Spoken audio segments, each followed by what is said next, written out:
রুশ সীমান্তে পোল্যান্ডে মার্কিন ড্রোন কি বার্তা দিচ্ছে এই পদক্ষেপ? রাশিয়ার কালিনিনগ্রাদ অঞ্চলের সীমান্তে পোল্যান্ডের আকাশে উঠছে একটি মার্কিন ড্রোন, আর তার সাথে বেড়েই চলেছে উত্তেজনা। এই ড্রোন কি শুধুমাত্র এক অভিযান, নাকি এটি একটি শক্তিশালী ভূরাজনৈতিক বার্তা? কেন এখন এই সময়ে এমন একটি অভিযান চালানো হচ্ছে এবং এর প্রভাব কি হতে পারে? কেউ কাউকে ছেড়ে কথা বলছে না। ট্রাম্প পুতিন সম্পর্ক কেমন হবে?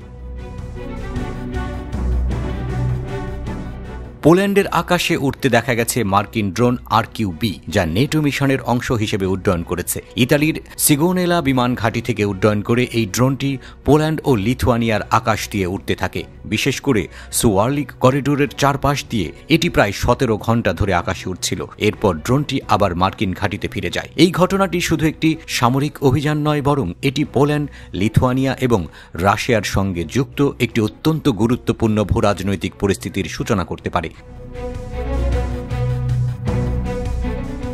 রাশিয়ার পররাষ্ট্র মন্ত্রণালয় এই ড্রোনের উড়ান সম্পর্কে তীব্র প্রতিবাদ জানিয়েছে। তারা উল্লেখ করেছে, মার্কিন মদদে ইউক্রেনের আক্রমণের পর কৃষ্ণ সাগরের উপরে এই ধরনের ড্রোনের উপস্থিতি খুবই উদ্বেগজনক। রাশিয়া নিশ্চিতভাবেই জানিয়ে দিয়েছে, তারা এই ধরনের কর্মকাণ্ডকে তাদের জাতীয় নিরাপত্তার বিরুদ্ধে সরাসরি হুমকি হিসেবে দেখতে পারে।